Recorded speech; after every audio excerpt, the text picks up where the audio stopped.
Hello दोस्तों, कैसे हैं आप लोग। उम्मीद करते हैं अच्छे होंगे। दोस्तों, इस वीडियो में language English and Hindi practice set paper देखने वाले हैं।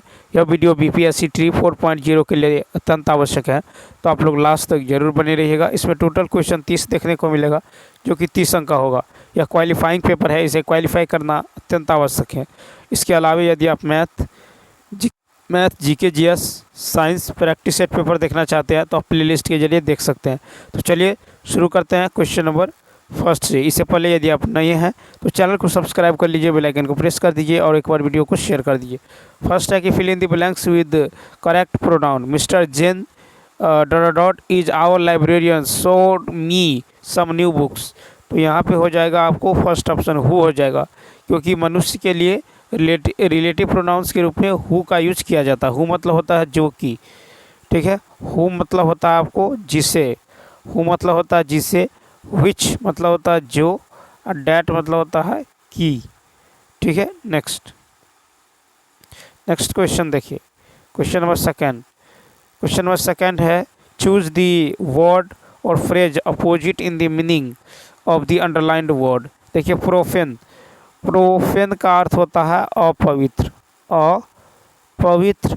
ठीक है। तो इसका अपोजिट क्या होगा? ए ऑप्शन SCRED, इसका मतलब होता है पवित्र, ठीक है। प्योर मतलब होता है शुद्ध, ठीक है। प्योर मतलब शुद्ध। उसके बाद देखिए प्रोफाउंड मतलब होता है गहरा, ठीक है। हाई मतलब होता है ऊंचा, ठीक है। नेक्स्ट क्वेश्चन देखिए थ्री है कि choose the alternative that best expresses the meaning of the underlined word. यहाँ पे है डिफ ईयर, ठीक है। तो देखिए यहाँ पे क्वेश्चन नंबर 3 का जो है यहाँ पे है आपको the boy turned a deaf ear. तो देखिए turned a deaf ear to का अर्थ होता है अनसुनी करना, ठीक है। अतः did not pay any attention, इसका राइट आंसर होगा, तीसरा ऑप्शन हो जाएगा। नेक्स्ट क्वेश्चन नंबर 4 देखिए, 4 है कि choose the correct passive voice sentence. A bus knocked him down. देखिए अ बस नॉक्ड हिम डाउन, तो इसका राइट आंसर होगा दूसरा ऑप्शन, क्या होगा? तो ही, यहाँ पे हो जाएगा आपको ही, ठीक है। तो यहाँ पे राइट आंसर होगा ही was knocked down by a bus, ठीक है। तो यहाँ पे याद रखना है एक्टिव वॉइस का यदि फॉर्म सब्जेक्ट V2 ऑब्जेक्ट हो, ठीक है। सब्जेक्ट V2 ऑब्जेक्ट हो तो पैसिव वॉइस क्या होगा? तो ऑब्जेक्ट वॉज या वर, ऑब्जेक्ट वॉज या वर plus V3 plus by plus subject, ठीक है। तो यहाँ पे हो जाएगा आपको सेकेंड ऑप्शन। नेक्स्ट क्वेश्चन देखिए, क्वेश्चन नंबर 5 है कि which word is the opposite of Singapore, ठीक है। तो 5 का क्या होगा? तीसरा ऑप्शन। तो देखिए which word is the opposite of singular, ठीक है। क्या है? सिंगुलर। तो यहाँ पे देखिए सिंगुलर एडजेक्टिव है, ठीक है। सिंगुलर क्या है? एडजेक्टिव। इसका अर्थ होता है एक वचन या फिर एकल होता है, एक वचन या एकल या फिर विचित्र, ठीक है। तो इसका सिनोनिम हो जाएगा अनयूजुअल, यूनिक हो जाएगा, सिंगल हो जाएगा, रिमार्केबल हो जाएगा, ठीक है। तो यहाँ पे जो अपोजिट हो जाएगा ये हो जाएगा कॉमन, ठीक है। क्या हो जाएगा? कॉमन क्या है? एडजेक्टिव है। इसका अर्थ होता है सामान्य, क्या होगा? सामान्य, ठीक है। उसके बाद देखिए इसका कॉमन का जो है हो जाएगा, कॉमन का रेगुलर हो जाएगा, हैबिचुअल हो जाएगा सिनोनिम, ठीक है। और यहाँ पे सिंगुलर का जो अपोजिट हो जाएगा ये हो जाएगा कॉमन। नेक्स्ट 6 नंबर देखिए,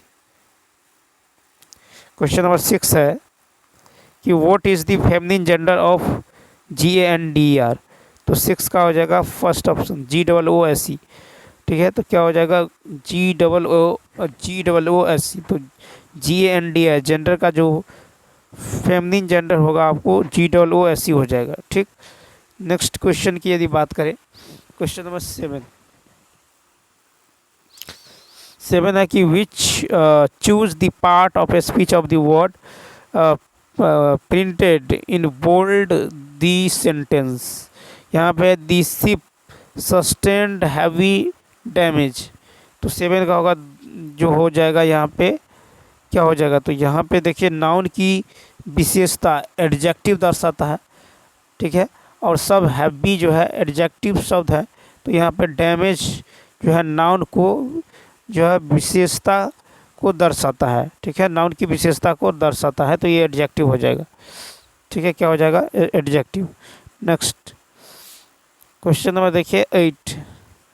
क्वेश्चन नंबर 8 की यदि बात करें तो कहता I can't imagine why she has behaved like that dot dot dot supply suitable question tag. तो 8 का होगा फर्स्ट ऑप्शन, क्या होगा, तो होगा आपको कैन आई हो जाएगा, I can't imagine why she has behaved like that can I. Next 9 number देखिए। अब देखिए यहाँ से पैसेज है कि कहानीकार कहानी में जो है चित्रित घटना एवं परिवेश के माध्यम से समाज की जीवंत सच्चाई को उद्घाटित करता है, साथ ही समाज में क्रियाशील विभिन्न सामाजिक संगठनों की जो समसामयिक प्रासंगिकता और उसके सामाजिक जो है अवदान की विवेचना करता है। लेखक की पहली दृष्टि उसकी संवेदनशीलता गहरे स्तर पर, ठीक है, अपने परिवेश से जोड़ती है। आज़ादी के बाद देश की सामाजिक संरचना में जो है अभूतपूर्व परिवर्तन हुआ है, जिसका प्रभाव धर्म, राजनीति, विवाह, परिवार तथा सरकारी गैर सरकारी सामाजिक संस्थाओं में परिलक्षित। देश की भ्रष्ट राजनीति के कारण समाज में भ्रष्टाचार, बेरोजगारी, ठीक है, गरीबी और शिक्षा और पारिवारिक बिखराव, बदलाव आदि जैसी अनेक समस्याएं उद्दीप्त हुई है। देश की स्वाधीनता एक विभाजन रेखा है जो समाज और साहित्य को देखने का सारा दृष्टिकोण बदल देती है। इसलिए इस दौर में साहित्यकारों ने सामाजिक संस्थाओं की तत्कालीन भूमिका बड़ी गहराई से अन्वेषण अपनी रचनाओं में की है। नया की समसामयिक का अर्थ है फर्स्ट ऑप्शन समकालीन, समसामयिक अर्थ है समकालीन। नेक्स्ट 10 नंबर है कि गद्यांश में प्रयुक्त परिवेश का आशय क्या है, तो 10 का होगा तीसरा ऑप्शन। तो देखिए परिवेश का आशय है वातावरण। 11 नंबर गद्यांश में साहित्यकार के किस रूप का जिक्र है, 11 का फर्स्ट कहानीकार। तो गद्यांश में साहित्यकार के कहानीकार रूप का उल्लेख। नेक्स्ट देखिए 12 है तुलसीदास सिदती निस दिन देखत कुम्हार निठुर राई। इस पंक्ति में कौन सा अलंकार है, 12 का फर्स्ट श्रुत्यानुप्रास अलंकार, ठीक है। तो श्रुत्यानुप्रास अलंकार या अनुप्रास अलंकार का भेद है, इसमें कानों को मधुर लगने वाले वर्णों की आवृत्ति होती है, ठीक है। उदाहरण तुलसीदास सिदित निस्दिन देखत तुम्हार निठुराई। क्वेश्चन नंबर 13 देखिए, कहता प्रतिवाद शब्द में कौन सा उपसर्ग है, तीसरा ऑप्शन प्रतिवाद शब्द में प्रति उपसर्ग है। 14 है कि रमेश वहाँ कुर्सी पर बैठा था। इस वाक्य में वहाँ किस प्रकार का क्रिया विशेषण है, 14 का दूसरा स्थानवाचक क्रिया विशेषण, ठीक है। क्या है स्थानवाचक, तो जिन अविकारी शब्दों से स्थान विशेष का बोध होता है उन्हें स्थान, ठीक है, उन्हें स्थानवाचक क्रिया विशेषण कहते हैं। नेक्स्ट 15 नंबर देखिए, मूर्धन्य तालव्य जो है अघोष वर्ण का उदाहरण। मूर्धन्य अल्प प्राण अघोष वर्ण का उदाहरण कौन सा है, 15 का 2 ट। मूर्धन्य अल्प प्राण अघोष वर्ण मूर्धन्य व्यंजन वे होते हैं जो मुख के भीतर तालु और ओठ के बीच कठोर जो है भाग मूर्धा से उच्चारण किए जाते हैं, जैसे ट, ठ, ड, ढ, न, ठीक है, न। मूर्धन्य अल्प प्राण अघोष वर्ण जो है यह है ट, ड और न। क्या है ट, ड और न, यानी इसका राइट आंसर क्या होगा, दूसरा ऑप्शन। नेक्स्ट फिर है कि प्रश्नवाचक और विस्मयादिबोधक को छोड़कर सभी वाक्यों के अंत में क्या प्रयुक्त होता है, 16 का 2 पूर्ण विराम। तो प्रश्नवाचक और विस्मयादिबोधक को छोड़कर सभी वाक्यों के अंत में पूर्ण विराम प्रयुक्त होता है। नेक्स्ट फिर है कि अधर में लटकना, मुहावरे का अर्थ क्या है? 17 का दुविधा में पड़ जाना। ठीक है, अधर में लटकना मुहावरे का अर्थ है दुविधा में पड़ जाना। ठीक है, नेक्स्ट। फिर है आपस में झगड़ा मत करो। इस वाक्य में किस प्रकार का क्रिया विशेषण है? 18 का दूसरा, रीतिवाचक क्रिया विशेषण। वे अविकारी शब्द जिनके द्वारा क्रिया के संपन्न होने की रीति का बोध होता है, उन्हें रीतिवाचक क्रिया विशेषण कहते हैं। ठीक है, इसमें यथा, क्योंकि, ठीक, निस्संदेह, मत आदि शब्द है। ठीक है, उदाहरण में आपस में झगड़ा मत करो। 19 नंबर। फिर है कि नहीं पराग नहीं मधुर मनु, नहीं विकास यही काल, अली कली सौ बंदियों आगे कौन हवाल। इनमें कौन सा अलंकार है? 19 का दूसरा, अन्योक्ति। ठीक है, तो अन्योक्ति का अर्थ है अन्य के प्रति की गई उक्ति। अन्योक्ति अलंकार में जो अप्रस्तुत के माध्यम से प्रस्तुत का वर्णन किया जाता है। ठीक है, अब देखिए नेक्स्ट क्वेश्चन 20 नंबर। निम्नलिखित वाक्यों में मिश्र वाक्य ज्ञात करें। 20 का तीसरा ऑप्शन। ठीक है, मिश्र वाक्य, तो तीसरा ऑप्शन यानी अभिजीत खेल रहा है क्योंकि उसके साथ जो है अभिमीत खेल रहा है क्योंकि उसके साथ क्या है? अभिषेक भी है। नेक्स्ट क्वेश्चन देखिए 21। अब देखिए सांप जो है, तुम सभी तो हुए नहीं, नगर में बसना भी तुम्हें नहीं आया, एक बात पूछ तब कैसे सीखा, डसना विष कहाँ पाया। उपयुक्त कविता में कौन सा अलंकार है? तो यहाँ पे जो राइट आंसर होगा ये हो जाएगा फर्स्ट, मुक्त छंद। ठीक है, क्या है? मुक्त छंद है। तो यहाँ पे राइट आंसर होगा मुक्त छंद। मुक्त छंद कविता का वह रूप है जो किसी छंद विशेष के अनुसार जो है नहीं रची जाती, न ही तुकारांत होती। इसकी परंपरा सूर्यकांत त्रिपाठी निराला ने आरंभ की। ठीक है, और अज्ञे ने अपनी कविता सर्प में जो है मुक्त छंद का उदाहरण दिया है। नेक्स्ट, कहता जो ईश्वर पर विश्वास रखता हूँ। ठीक है, जो ईश्वर पर विश्वास करता हूँ, इस वाक्यांश के लिए सही शब्द 22 का जो होगा तीसरा ऑप्शन, आस्तिक। ठीक है, तो जो ईश्वर पर जो है विश्वास करता हो उसके लिए एक शब्द है आस्तिक। जो ईश्वर पर विश्वास नहीं करता हो उसके लिए एक शब्द है नास्तिक। नेक्स्ट, फिर निम्नलिखित वाक्यों में से सरल वाक्य ज्ञात करें। तो दूसरा ऑप्शन, नेहा रात भर परीक्षा में सफल होने के लिए पढ़ती हैं। ठीक है, तो दूसरा ऑप्शन क्या होगा? राइट होगा, सरल वाक्य। नेक्स्ट 24 नंबर, कहता किस शब्द की वर्तनी शुद्ध है? 24 का जो होगा आपको तीसरा ऑप्शन देखिए, तिरस्कार। ठीक है, तो क्या होगा? तिरस्कार। उसके बाद देखिए यहाँ पे भ्रमर, तो भ्रमर का तद्भव होगा भौरा।